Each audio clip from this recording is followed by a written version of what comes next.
Zumbe chechele akipala mdekene, chwe mdekene. Zumbe chechele akete kironda, chwe mdekene. Lugha hazifi ghafla. Huanza kwa kunong'ona, kisha hunyamaza polepole. Hadi siku moja hakuna anayekumbuka ilisema nini. Arumangana nganje arumangana hayo. Nchini Tanzania kuna lugha moja iliyofika karibu na mstari huo wa mwisho. Lugha hiyo inaitwa Kisegeju. Kuna sehemu moja tu ambako lugha hii bado inapumua. Sehemu hiyo inaitwa Bwiti.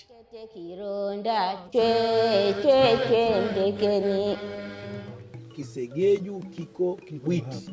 Tanzania nzima Bwiti, Loko na Mwele, lakini kii ni Bwiti. Hamna. Kule ni Wadigwe. Kisegeju kikitaka lazima uje Bwiti, uende Loko, uende Mwele. Kwa Tanzania nzima umemaliza. Au ukimkuta Msegeju Tabora, wapo Tabora Wasegeju wengi. Lakini muulize kwao Bwiti. Ukimkuta Msegeju Shinyanga, wapo wanazungumza Kisegeju, muulize kwao Bwiti. Paka Burundi wapo. Lakini kwao ni Bwiti. Kuna Wasegeju pale Maramba, kuna yule bibi yetu Mwaka, mke wa kwanza wa babu Maremba Mwaka. Nilimuuliza nyumba umejengewa, anasema tumeziona ndugu zetu wa Kisegeju wako Tabora. Akawa nieleza si kwa kisira gani historia ya wametokea huko, lakini mimi siwajui, ila ni watu wa Bwiti wenyewe najijua kwamba sisi ni watu wa wapi Bwiti. Wameondoka miaka mingi. Hapa maneno hayapo kwenye vitabu, yapo kwenye nyimbo. Niwengwa siri warembe gamrome, niwengwa inye siri warembe gamrome, na uwaka kime kakira nyikai, niwengwa siri warembe gamrome. Yapo kwenye sauti za wazee. Tumazoera jogo, mazoera mambo ovyo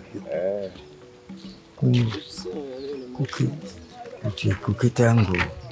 Watu wa lugha hii wanajulikana kama Wasegeju. Jina lao halikutungwa kwa heshima, bali kwa tukio. Sisi ni Wadaicho, tuna damu hizi, mama Mkikuyu, baba Mgala. Sisi kwetu ni Tia, mpaka Sudan na Kenya. Tulikuja sisi waume 9, mke mmoja na mtoto huyu, karibu na Nairobi. Tulipigana na Masai. Bwana akamwambia maana Kirau, mpaka leo panaitwa Kirau karibu na Nairobi. Kimbia hivi. Unasikia bwana? Tulikuja sisi mpaka karibu na Msambweni huko. Kama Kenya kama nakwenda Shimoni. Tulisega hizi nguo hizi. Wakaambia wale wasegera juu. Sasa nasema kama ini kiamba kidaisoni wamsakuri nyinyi mdefu, sasa kuri nyinyi Msegeju ni Kiswahili. Wasegeju wenzangu ni kweli ni uongo? Sawa, daiso. Msakuri ndio wamsamba nyinyi Msegeju samba nyinyi mdaiso. Bwana, Msegeju ni kama kwa Mundemba. Ndio rezi jina la Mundemba. Takataka niwe, lakini hizi ndio maana Mkikuyu akiamba ni nguo. Sasa hivyo ulivyosema atakuwa tafsiria kidogo elewe.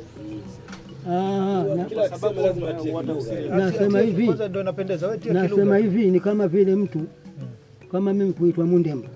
Mundemba ndio la utanda kimi naitwa Hussein. Lakini sasa la Mundemba limekuwa mpaka sasa mtu akakuita Msegeju kama kudharau. Mauli Segangu, Msegeraju, kama jina la utani. Lakini asili yake inaitwa Wadaicho. Daiso hata Jomo Kenyatta ni mjomba wetu. Fuko la Warombe, fuko la Jomo Kenyatta sisi ni mjomba wetu. Mwaka 65 alimwambia Nyerere nataka nyumba zangu. Na sisi Wasegeju mimi niliwaona kule Kenya. Mjomba ni majidude marefu kama huko. Wametoboa masikio yao mpaka wanawake walikuja. Na ile ofisi kumeandikwaje kule? Ofisi ya Jomo Kenyatta zimeandikwa Daicho office. Nenda Nairobi unakuta sisi ni Wadaicho. Na mji wetu unaitwa Tia. Na mfalme wetu alikuwa anaitwa Rawa. Lakini tukio hilo ni uso wa juu tu wa historia. Ndani yake kuna maamuzi mazito yaliyobeba gharama ya kizazi kizima. Sisi tuliokuwa hapa tuna damu hizi mbili, mama Mdigo, baba Mdaiso. Na ndio maana Msegeju anajua Kidigo kwa sababu kakuja mgongoni kwa nani? kwa mama, lakini Mdigo hajui, Mdigo hajui Kisegedi. hajui mpaka kiama. Tulikuja na mke huyu mmoja tukamuua. Kwa nini Karibu mkamuua? angezaa mbegu nzuri, watu walimwona yani angezaa kawa yeye ndio sasa muungwana. kila mtu. Kwa hiyo ina maana kwamba Wasegeju ni wamechanganyika. Hakuna sisi hapa ndipo tunawadesha, lakini mama Mdigo, baba Msegedi. Niongezee kidogo. Walikuja kama alivyosema mzee, mwanamke mmoja. Walipofika huku mwanamke akabidi afanye nini? Auliwe. Kwa kigezo cha kwamba atekeza naye watajinasibu kwamba mimi ndio piwa. Lakini wakagawanyika makundi mawili. Kundi la kwanza la Wasegeju wakaja huku. Kundi la pili la Wasegeju wakaenda pwani. Wale Wasegeju walioenda pwani walikuta kuna miji ambayo tayari ishafanyaje, ishaendelezwa, na ndio maana walizaa. Lakini kule Kisegeju kilipotea kwa sababu tayari kulikuwa na makabila ya watu. Hawa waliokuja huku, hii miji walikuta iko mitupu. Kwa walikuja huku walikuwa wanakaa sehemu za kando kando. Kwa mfano walikuwa wanakaa juu kule Mzizima wenyewe kwenye jabali, kwenye majabali. Kwa hiyo unakuta huku lugha haikupotea kwa sababu Hebu chukua pale Mzizima. Wasikia? Hao walikuja kwa nini huku lugha ipo na ni kipengele changu ndio ipo. Kwa hiyo hao huku walikuwa wanaume watupu. Kwanza walikaa eneo la kwao peke yao kwa sababu miji ilikuwa haina watu. Sasa wao wakawa ndio wanatoka wanaenda kuoa. Walikuwa wanaenda wapi? Wanaenda wa Digo. Kwa sababu tayari kuna asili ya jamaa zao walibakia wapi? Kule. Na ndio maana Wasegeju wenyewe wote watu wazima kama wanaokuambia utakuta mama zao wanatokea wapi? Digo. Wao walienda kuoa sana kule. Kwa hiyo walikuwa kule wakija wakileta huku Kisegeju kinakuepo, lugha inakuepo. Lakini wale wa kule ambao walikuta miji ya watu ishakuepo, hata wakizaa lugha inafanya nini? Haipo kule. Ndio maana leo ukifika kule Digo kote maeneo yote wanakuambia sisi ni Wasegeju. Lakini bahati nzuri wanajua, wanakuambia ni Wasegeju lakini Kisegeju hakipo huku. Mtu yote akija akifuata kule Kisegeju ataambiwa nenda Bwiti kwa sababu lugha zilimezwa. Mimi binafsi kama miezi miwili mitatu pia nilienda Mwaboza tu pale. Nikakutana na mtu mmoja hotelini, nikaagiza katika kuulizana akaniambia wewe mtu wapi? Nikamwambia mimi mtu wa Bwiti. Kabila gani? Msegeju. Akaniambia mimi pia ni Msegeju mwenzio. Ni Msegeju wa huku lakini tatizo sisi lugha hatuijui. Kama ni Kidigo huko ataka kumwambia mtu atakwambia Kidigo, lakini Kisegeju kiko Bwiti. Tukazungumza sana. Kwa hiyo asili ya Msegeju kuwepo kule na kuwepo huku ni hiyo. Kule lugha imemezwa kwa sababu niliokisha kusema, lakini huku lugha imebaki kwa sababu hiyo ya kwamba wao walijitenga kwenye miji yao. Hawa makabila mengine yote yalimkuta Msegeju Bwiti. Ndio maana huu ni mji wa kihistoria katika ukanda huu wote. Lugha ikaanza kuchanganyika, utambulisho ukaanza kuyeyuka. Mimi naomba nirudi kidogo babu. Unasema kuna makundi ya Wasegeju waliokuja. Mmoja likaja Bwiti huko wakaenda hao hapa ndo wakaenda kujua mijimani. Zizima. Wale ni shida kule wale. Wengine wakaishiria huko. Kina sisi, baadhi yetu sisi Chongoleani, Mwambani, Mnyanjani. Wakabaki huko wao. Huko hawakufika. Ndumi, Boma huko mpaka Boma. Na sasa ngoja ni kidogo. Wale wa Kisegeju kimepotea sababu ngoja nieleze. Kisegeju kimepotea kwa sababu nini? Sisi tunanyanyukia. Baba ni mimi na mtoto wangu na wewe na mtoto wake wa kike na mimi wa kiume. Sote shaneni Wasegeju kwa Wasegeju. Mpaka watu wakatutunga nyimbo Msegeju ana ng'ombe dai nami na ng'ombe zangu naambia tuchanganye hataki. Sasa hivi hapa hakuna Kisegeju. Sasa nani anajua? Msegeju ana ng'ombe dela nami nina ng'ombe zangu namwambia tuchanganye hataki. Kwa hiyo na kwenda zangu alimbwa Msegeju mara kwa Msegeju akimtoa bara muozesha tekeni. Sasa ngoja. Tupe hiyo kwa Kisegeju kwanza. Nyimbo. Ngoja kwanza. Nyimbo. Ndaiso ana ng'ombe na mimi na ng'ombe shapa. Ngumwerati changanye tadacha. Kweli ni ngoje vyangu. Mdaiso wa ng'ombe na ukite ng'ombe. Ngukwerati changanye tulacha. Kwa hili ngoje vyangu. Ukutira ng'ombe shicho. Zamani mzee wa Kisegeju huwezi kuja kama kabila akakuozesha, na ndio maana kwa sisi tunanyukia wote nyumba zote Kidaisu kitupu hapa, lakini leo utakuta ni watu hata 5 hata 6 wafiki. Asili ya nyimbo ya Msegeju ana ng'ombe zake, naambia tuchanganye hataki. Ni kwamba ilikuwa sisi tunaoana wenyewe kwa wenyewe. Kwa hiyo yule mwenzetu akitaka kuoa kwetu sisi tunafanyaje? Tunamkatalia. Ndio tukaimbwa kwenye asili hiyo nini? Kisa hicho jamani, tuchukue sisi watoto. Ni historia ya hiyo nyimbo. Na mimi nimepata kitu. Nyimbo zikawa vitabu, sauti zikawa kumbukumbu. Lakini dunia ilibadilika.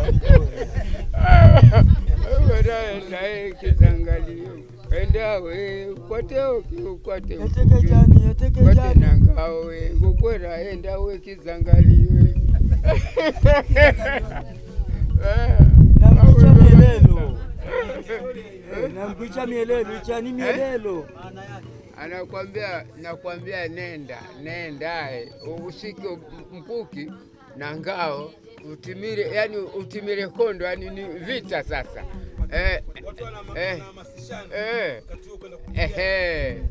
Unaona bwana, sasa hiyo ndio unaambiwa uende ushike mkuki wako, ushike na ngao, utimire vita, yani uwe ugombe vita, upambane na vita. Kisegeju kikaanza tena kusogea ukingoni mwa ukimya. Ndipo kijana mmoja akaamua kusimama. Unaishi hapa sasa? Mimi naishi hapa. Sasa tukiwekeana ahadi kwa nia njema tu, utaifa, upendo, nidhamu na mwendelezo wa maisha yetu sisi kama Waafrika, ili wale pale wasije kupoteza hii lugha, unaweza ukatuahidi kwamba tukirudi hapa baada ya miaka 2 utakuwa umeshajifunza na unaongea moja kwa moja? Mimi binafsi naweza kuweka mikakati hiyo kwamba miaka 2 ni mingi, hata miezi 3 mimi nakusanya kitu nafahamu. Naweza hiyo. Jina lake ni Omari Makange. Ni Msegeju. Anaishi Bwiti. Mimi baada ya kuona hizo juhudi mbalimbali, na mimi nilianza utaratibu wa angalau kukusanya maneno. Umeona ile daftari nimeandika maneno Kisegeju, Kiswahili, ona mambo mbalimbali nimeandika. Omari Makange anarekodi wazee, anarekodi maneno ambayo hayapo Google, anarekodi nyimbo ambazo hazijawahi kuandikwa.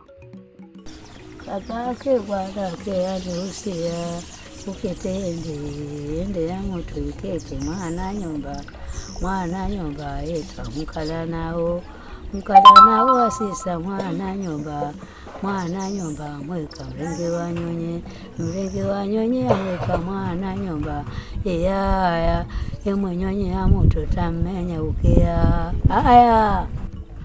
Unaweza kunieleza maana hii nyimbo ni nini? Ilikuwaje? Unaweza kunieleza? Maana nyimbo hiyo ni kwa kuwa yule baba alipokufa alikuwa na mtoto wake ile ile, akamwambia mimi nafa, lakini kuna ndugu yako aka huko nchi ya mtu huko atakuja ukae naye.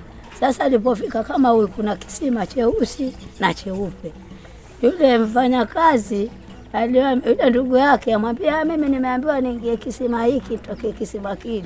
Yule naye amwambia mimi nimeambiwa mimi. Yule akatumbukia kwenye kisima cheupe, akatokea akawa mweupe. Huyu naye akatokea kutaka ubishi, akaingia kisima kile akawa mweusi. Sasa kufika kule yule ndugu yake akamweka shamba. Yule aliambiwa ni mfanya kazi, akamweka shamba. Sasa ilijulikana aimba kule shamba, akifika kachukua kilimoto chake kakoka kule makukoni kitivo, aimba papake panake aneusia uketende kama asononeka. Sasa eti mwana nyumba mweka mkala nao asisa mwana nyumba mweka wanyonyea mweka mwana nyumba yaya mwenyonye ya moto tamenya ukea. Asante. Niwengwa siri warembe gamrome ena uwakake mikakera enyikae. Niwengwa siri warembe gamrome. Bibi ametuimbia hiyo niwengwa siri ware mbega mrome, niwengu kama analalamika hiyo. Na mwisho akasema na uwa kakemi kakera dome. Unaweza ukanieleza maana yake? Maana yake ni kwamba mbega wa kiume alikuwa akilalamika kwa kuona kwamba mimi niko hapa, mimi niko peke yangu, lakini akawa asikia mlio wa wa mwenzake maeneo ya kando kidogo, kama kijimsituni hivi kilichokuwa karibu yake. Kwa maana hiyo inaonesha wazi kwamba yule mke wake kufanyaje kama kutoroshwa hivi na mtu. Kila neno analoliandika ni vita dhidi ya kusahaulika. Kwa mfano, nimeandika sehemu za mtu wa mwanadamu. Nikaanza moto, nikasema kichwa, mendo, nikasema medo, macho, joro, pua, mromo, mdomo, mato, masikio, meyo, meno, sheri, nywele, ngongwe, kopwe, nyusi ni nyusi. Nikaja kwenye wanyama, nikaja kwenye mimea, nikaja kwenye vitu, yani nimeandika kila kurasa na vitu vyake. Lakini juhudi ambayo nimefanyaje, nimeiweka. Mimi kama hii nataka nimjibu. Naweza nikaandaa angalau kitabu kwa awamu ya kwanza. Nataka nilikuwa nikiandika Kisegaju na Kiingereza ili kiwasaidie na wageni wafanyaje, wajue. Umeona? Lakini hivi vitu vinahitaji nguvu kidogo. Mimi nimeanza. Mwenzangu mwingine anaweza kadanshika sasa akasema hapo alipofanya umefanya vizuri. Niache wiki nzima nitakusaidia 1 2 3. Nipate kitu 1 2 3. Unaweza kusema tatizo nini? Kusanya. Umeona? Alafu niandikie kwa Kisegeju, Kiswahili na Kiingereza. Nichapie kitabu angalau kitoke kwenye hivi. Yule mwenzangu nikimpa, yeye atakiboresha zaidi, atakuwa amepata chanzo. Na hivyo vitu vyote vinaanzaga kama hivi. Vizazi vya mbele wakijajua wanajua hili kwa Kisegeju laitwa hivi. Ndio lugha inavyokuwa na kuboreshwa, ndio hivyo. Wazee wanaondoka na lugha inaondoka nao. Swali si tena kama Kisegeju kitapotea. Swali ni nani atakikumbuka? Wanapofanya huu utafiti na kutafuta historia mbalimbali, ni muhimu hata waje hata mara 10. Mpaka ukifikia maamuzi ya kuandika kitabu sasa kabisa, unajiridhisha vya kutosha, hapa nilipofikia sasa, hata nikiandika kitabu nikikisambaza kinakuwa sahihi. Kwa sababu ukielezwa historia ya mdomo, wewe unavyoeleza, Jio anavyoeleza na mwingine anavyoeleza, unaweza ukaelezwa vitu vitatu tofauti lakini vyenye maana hii moja. Na kesho ukija ukaelezwa vitu vingine lakini maana yao kama inaelekea pamoja. Kwa hiyo mwandishi wa vitabu akipata vyanzo vya maelezo mbalimbali, anajua wapi nitafanyaje, nitapita. Lakini niseme jingine, kwenye kutafuta historia ya kabila fulani, tuchukulie kabila lolote, sio Kisegeju tu. Hii ina faida kwenye serikali na kwa jamii. Kwanza, jamii yenyewe itajielewa Msegeju ni nani, watu wanakuja. Lakini serikali pia itatufahamu vizuri sisi, kwa sababu kuna makabila mengi yanajulikana, lakini sisi Wasegeju bado hatujajulikana vizuri. Kwanza kwa uchache wetu na historia yenyewe. Bwiti leo si kijiji tu, ni hifadhi ya sauti, ni kumbukumbu ya maamuzi ya zamani, ni ushahidi kwamba wakati mwingine kujitenga ni njia ya kuishi. Kazi ya Omari Makange si kazi ya mtu mmoja, ni wito kwamba lugha ndogo zina thamani kubwa, kwamba historia isipoandikwa huimbwa na isiposikika hufa. Mradi Bwiti bado ipo, mradi kuna mtu anayesikiliza, Kisegeju bado kiko hai, na mradi kuna Omari Makange, sauti hii inakataa kufa. Zumbe chechele akipala mdekene, chwe mdekene. Zumbe chechele akete kironda, chwe mdekeni. Arumangana nganje arumangana, hayo arumangana nganje arumangana, hayo. Arumangana nganje arumangana, hayo arumangana nganje arumangana, hayo. Zumbe chechele akipala mdekene, chwe mdekene. Zumbe chechele akete kironda, chwe mdekeni.